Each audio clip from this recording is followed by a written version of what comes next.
नमस्कार, स्वागत है आप सभी को मैथ्स का सेशन में। और आज हम लोग कोऑर्डिनेट ज्योमेट्री के अंतर्गत कुछ क्वेश्चंस को देखेंगे और ये वैसे क्वेश्चन होगा जो बिल्कुल एग्जाम में पूछे जाएंगे। ऐसे पहले हम अभी तक इससे पहले हम 4 फार्मूला को प्रूव कर चुके हैं, जैसे डिस्टेंस फार्मूला यानी दूरी सूत्र क्या होता है, तो इसका फार्मूला होता है √x2 - x1 का whole square plus y2 - y1 का होल स्क्वायर। एक किसी बिंदु की मूल बिंदु से दूरी क्या होगी ये भी हम जनरेट कर चुके हैं। ये √भुज का स्क्वायर प्लस कोटि का स्क्वायर। फिर कल सेक्शन फार्मूला और मध्य बिंदु फार्मूला को भी प्रूव किए थे। सेक्शन फार्मूला क्या होता है, तो m1 × x2 plus m2 × x1 by m1 plus m2 comma m1 × y2 plus m2 × y1 by m1 plus m2। और मध्य बिंदु सूत्र क्या होती है, तो x1 plus x2 y2 comma y1 plus y2 y2। अगर इन सब फार्मूला को आप लोग नहीं देखे होंगे तो मेरे चैनल के प्लेलिस्ट में जाकर इस फार्मूला को देखिएगा ज़रूर, क्योंकि उसी पे आधारित आज से क्वेश्चन मैं करवाने वाली हूँ। जैसे क्वेश्चन बोल रहा है कि यदि P रेखाखंड AB को K/1 के अनुपात में विभाजित करे तो बिंदु P के निर्देशांक क्या होगी। ये बिल्कुल सेक्शन फॉर्मूला पे आधारित है।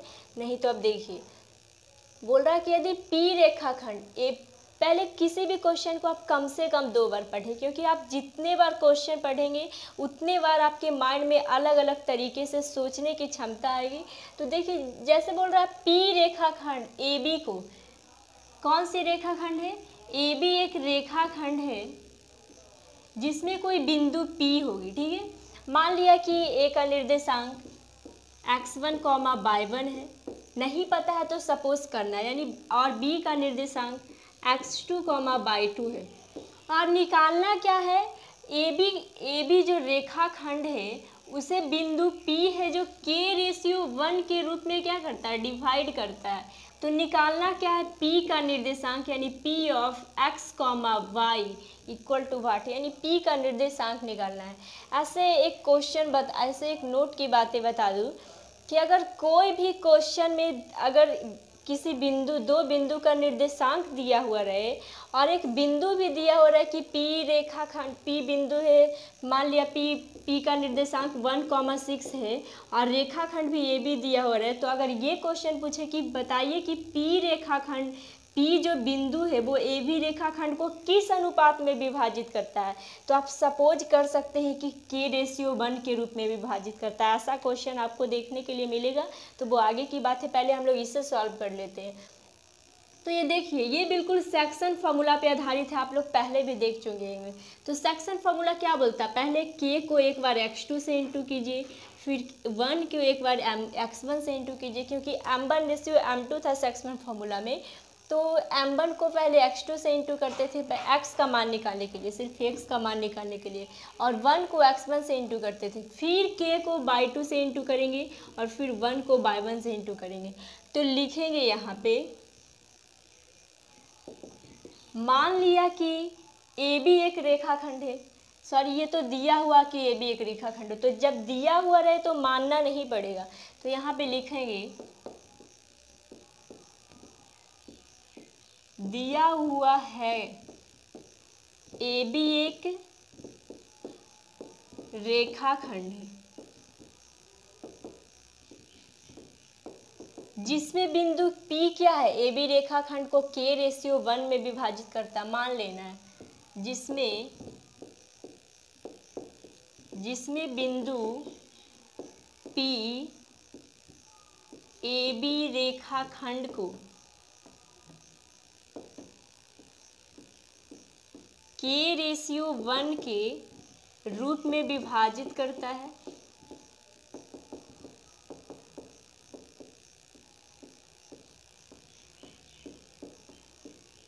तथा हम लोग माने क्या है, A का निर्देशांक x1, y1 तथा B का निर्देशांक x2, y2, ये हम लोग सपोज किए। एवं इसीलिए P of x, y equal to what. अब आप लोग सेक्शन फॉर्मूला को यूज कर दीजिए। तो इसीलिए विभाजन सूत्र से, विभाजन सूत्र क्या बोलता है, बोलता है m1 इंटू x2 प्लस, हम लोग को निकालना क्या, पहले ये लिख दीजिए, p of x comma by equal to m1 into x2 plus m2 into x1 Y m1 plus m2 comma m1 into by two plus m2 into by one Y m1 plus m2। देखिए employee का sign पहले देंगे, क्योंकि मैं बार बार आप लोगों को बता रही हूँ कि जब उधर बराबर हो तो इधर इम्प्लॉय का साइन दिया जाता है, और ये वाला छोड़ना नहीं है, क्योंकि निकालना क्या है यही। तो जब हम लोग यही छोड़ देंगे तो पता कैसे चलेगा कि हम लोग क्या निकाल रहे हैं। p of x comma by equal to m1 कितना है, m1 को हम लोग k सपोज किए हैं, k into x2 plus m2 कितना है 1 into x1 by m1 plus m2 कितना है k प्लस 1 कॉमा m1 कितना फिर से k into by two plus m2 कितना है 1 into by one by m1 plus m2 कितना है k प्लस 1। अब देखिए p of x comma by equal to k में x2 से गुना करेंगे कितना होगा kx2 plus x1 Y k plus 1 comma k में बाई टू से इंटू करेंगे k by two plus by one में 1 से इंटू करेंगे by one Y k plus 1। निकल गया p of x comma by equal to होगा kx2 plus x1 Y k plus 1 comma k by two plus by one Y k plus 1। ये हो गया formula. तो ये एनसीईआरटी का बुक में होगा और इससे बहुत सारे क्वेश्चन आते हैं, तो आप लोग इसे नेगलेक्ट ना करेंगे, किसी भी चीज़ों को लाइटली ना ले, कम से कम पढ़ाई को सीरियसली ले। तो आप देखिएगा कि आगे इस पे कौन कौन सी क्वेश्चन आता है, तब तक आप इसे नोट कीजिए।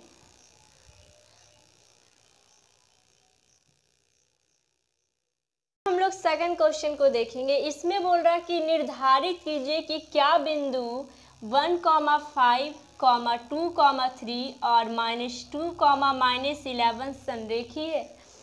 तो आप लोग को याद हुआ कि जब हम कोऑर्डिनेट ज्योमेट्री का फर्स्ट क्लास दे रहे थे तो उसमें हम संरेख की बात किए थे। संरेख क्या था?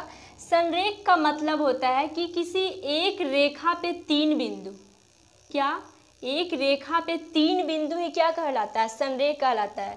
जैसे ए बी सी तीनों बिंदु है तो संरेख किस कंडीशन में हो सकता है? तो किसी भी दो भुजा को जोड़ने या घटाने पे तीसरी भुजा अगर प्राप्त हो जाए तो वो संरेख कहलाता है। जैसे इसका केस है A B plus B C equal to या तो ए सी हो या फिर A C minus A B equal to B C हो या फिर A C minus B C equal to A B हो। तो इस स्थिति में क्या कहलाता है? इस स्थिति में वो बिंदु संरेख हो सकता है। तो मान लीजिए हम लोग ए का निर्देशांक सपोज करते हैं 1,5, बी का निर्देशांक सपोज करते हैं 2,3 और सी का सपोज करते हैं -2, -11। तो क्या ये बिंदु संरेख है या नहीं, इसे हम लोग कैसे निर्धारित करेंगे, यानी इसे हम लोग कैसे चेक करेंगे? तो देखिए यहाँ पे चेक करती हूँ। माना कि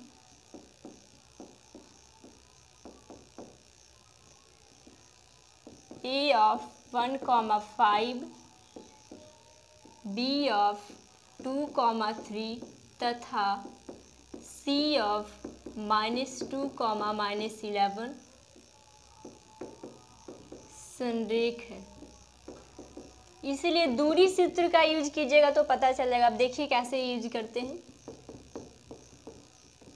दूरी सूत्र से।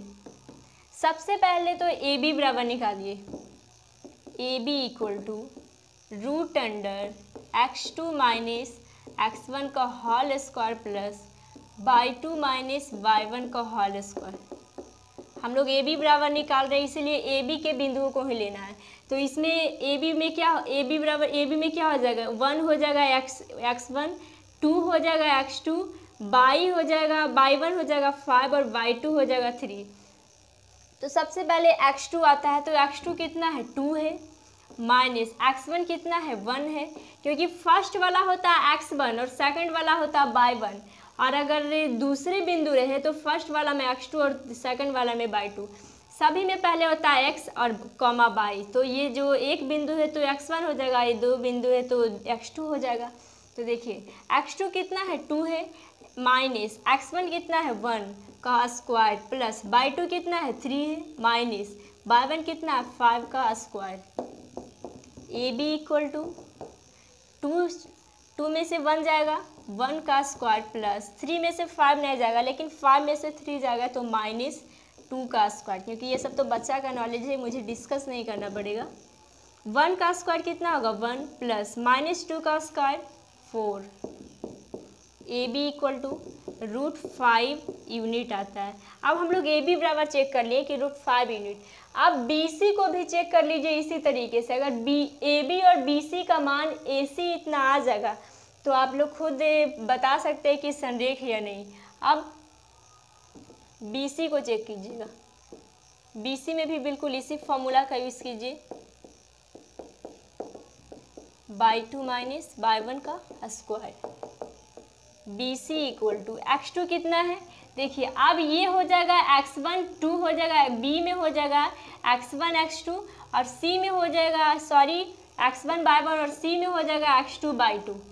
तो x2 कितना है -2 है और ये फार्मूला वाला माइनस, b में x1 कितना है तो 2 का होल स्क्वायर, प्लस y2 कितना है -11 माइनस ये y1 कितना है 3 का स्क्वायर।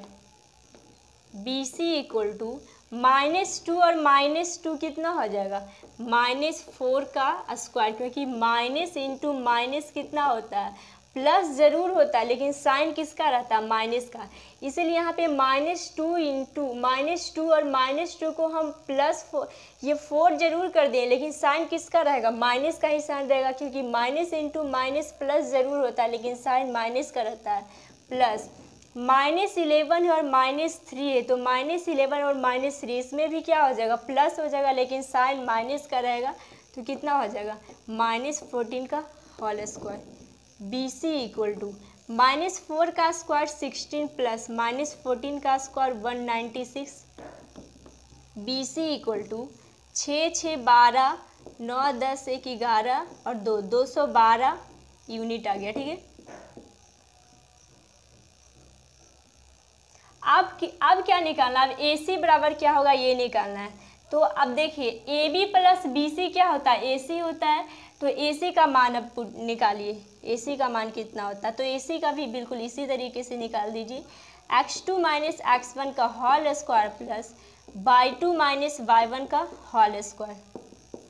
ए सी x2 कितना है, ए सी में अब क्या हो जाएगा ये 1 हो जाएगा x1, 5 हो जाएगा y1 और ये c वाला बिंदु हो जाएगा ये -2 हो जाएगा x2 और -11 हो जाएगा y2। x2 कितना है तो -2 है और ये फॉर्मूला वाला माइनस, और ये x1 कितना है 1 है का स्क्वायर प्लस y2 कितना है -11 है माइनस और y1 कितना है 5 का square. A C equal to -2 और -1 कितना हो जाएगा -3 का स्क्वायर प्लस -11 और -5 कितना हो जाएगा -16 का स्क्वायर। अब देखिए ए सी इक्वल टू -3 का स्क्वायर 9 हो जाएगा प्लस -16 का स्क्वायर 256 हो जाएगा। B C equal to add कर दीजिए इसमें 9 6 15 6 2 यानी 265 यूनिट है। तो आप चेक कैसे करेंगे कि ये संरेख है या नहीं, तो कंडीशन क्या है A B plus B C equal to A C आनी चाहिए। तो ए बी कितना आया था देखिए यहाँ पे √5 यूनिट प्लस बी सी कितना आया था, बी सी यहाँ पे निकाली थी √11212 इक्वल टू ए सी कितना है √265। अब ऐड करके देखिए √5 को अब √212 को अगर ऐड करेंगे तो कितना हो सकता है, 5 का मान पहले निकालिए।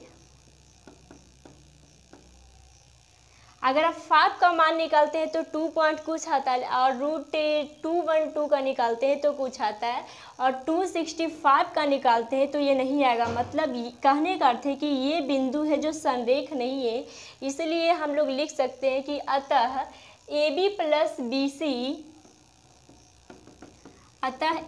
Plus BC not equal to AC, इसीलिए ये बिंदु संरेख नहीं है। क्योंकि आप ऐड कीजिएगा तो ये तो ऐड नहीं होगा, क्योंकि जब तक आप इसका मान नहीं निकाल लेते ये ऐड नहीं होगा। तो मान भी निकालिएगा तो इतना के बराबर नहीं आएगा, समझे, इसीलिए ये क्या है, ये बिंदु संरेख नहीं है। तो लिख सकते हैं, और फिर हम लोग देखेंगे आगे का क्वेश्चन, तब तक आप इसे नोट कीजिए।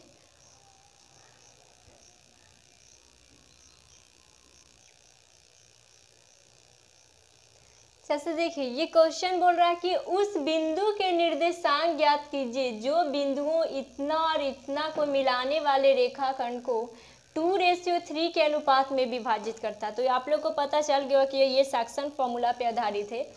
बोल रहा कि उस बिंदु का निर्देशांक ज्ञात कीजिए। मान लिया कि AB रेखाखंड है जिसका निर्देशांक A का दिया हुआ -1,7 और B का निर्देशांक दिया हुआ 4, फिर से बनाती हूँ। AB एक रेखाखंड है, क्योंकि उस समय लाइन टेढ़ा हो गया था, जिसमें A बिंदु का निर्देशांक है -1,7 और B बिंदु का निर्देशांक है 4, -3। तो बोल रहा है कि उस बिंदु के निर्देशांक ज्ञात कीजिए, यानी ये कोई बिंदु होगा P जिसका निर्देशांक ज्ञात करना, और ये जो P बिंदु है वो AB रेखाखंड को 2:3 के अनुपात में डिवाइड करता है। तो P of x, y equal to निकालना है। तो देखिए कैसे निकलेगा। मानना है कि AB एक रेखाखंड है, इसीलिए लिखेंगे मान लिया कि AB एक रेखाखंड है जिसमें बिंदु